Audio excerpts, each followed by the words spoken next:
Once again, we're at a crossroad in our life around the question of doubt.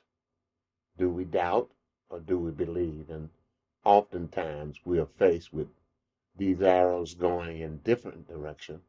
Clearly, we'd like for the arrow to always point toward belief or believing, but all of us doubt. All of us doubt. Our lesson 4 in the Present Word International Sunday School series, Why Do You Doubt? Have you ever doubted God's blessings? What did you do about it? How did you restore your faith in God? Did it get so bad and you didn't get the help you need that you decided that I'm going to call upon the Lord? Or did you, in the midst of your emergency, call upon the Lord? Or did you immediately call upon the Lord? But that's what was going on in our verse to remember. The disciples had left out on their boat, and they were caught in a storm. This time Jesus was not on board, sleeping. And because he wasn't on board, they had left him on the shore, and the boat had been taken out to the lake in the storm. And there comes Jesus walking on water. It looked like a ghost to them. But Peter, ever courageous, decided he was going to walk and meet Jesus on the water. He was testing his faith. And of course, when he got out there, a few steps he made and he began to sink. And he cried out, Jesus, save me, which is a great prayer. If you're ever in trouble, that's a wonderful prayer. And Jesus immediately reached out his hand and caught Peter, saying to him, you of little faith, why did you doubt? This raises the question for us. Have you ever been caught in a storm, one of the storms of life, and Jesus saved you from falling? We're going to raise a series of questions in this lesson. The 3 main questions we're going to raise are in the lesson itself.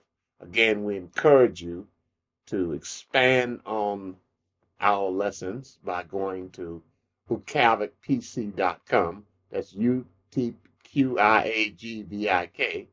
pc.com, Utqiagvik,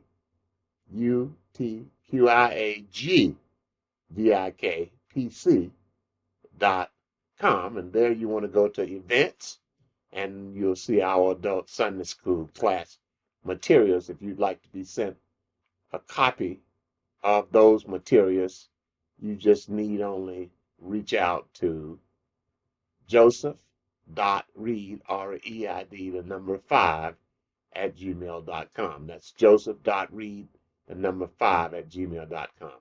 The first question that was raised was, what other examples in Jesus' life and teaching anticipates his resurrection?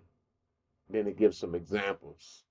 Then there's a question, can you think of times when you have been sinking in doubt and it has been impossible for you to take up your cross? And C, or 3, what is the foundation of your calling to serve God in the church and in the world? Do you have to be reminded that no one can build any other foundation than the one that has been laid, especially by Jesus? And then we get into the actual questions for the lesson.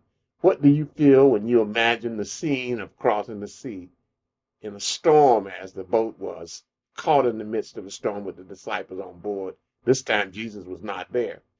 Where was Jesus when the disciples was crossing the sea this time? Why do you think the disciples took this trip? What is said about the roads, cities, the Sea of Galilee, Jordan River, and the archaeological sites in Israel? We're talking about modern day Israel now. What value can be gained to imagine yourself or ourselves walking where Jesus walked? Is your faith strong enough to come to Jesus on water? Why or why not? Do you only come to Jesus when it is safe? How do you handle the doubt in your life? What is phantasma? What did they mistake Jesus for when he came walking on the water? Have you ever experienced a phantasma?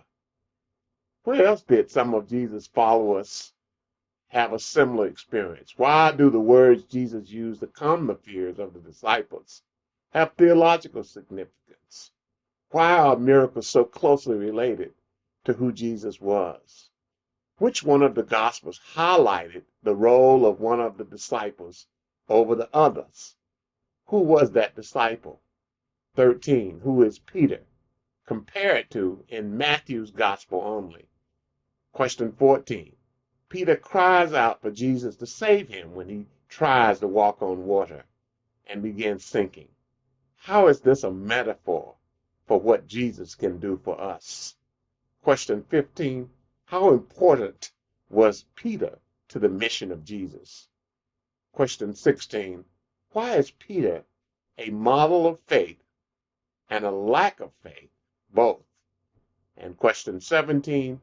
Why should we have rock solid faith in the face of the many things that go wrong in the church? And question 18.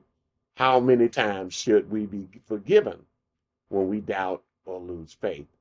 Of course, you can make a picture of these questions on this PowerPoint presentation, and you can return to it over and over again if you wish to answer these questions. Also, you can go to our website, utqiagvik.com, utqiagvikpc.com. Let's take a look at the answers to these questions, which is found in the outline of the lesson, and that also is on our website. And you'll be able to see the answers to question 1, question 2, question 3, the answers to question 4, 5, 6, the answer to question 7. There's the explanation of phantasma, what that was, what it is. And then question 9, 10, 11, question 12, 13, 14, questions 15, 16, and 17 and 18. And then at the end of the lesson, there's a brief discussion about the scriptures themselves. Well, we hope you join us for our Sunday school class. We're increasing the number of participants each week, and we hope you join us. Again, go to our website, utqiagvikpc.com, utqiagvikpc.com, and you will be able to go to events, and there you will see the adult Sunday school class, and you'll see both the lesson along with scripture readings, a brief video, and this PowerPoint presentation that you have just seen on the screen. Hope to see you in the class.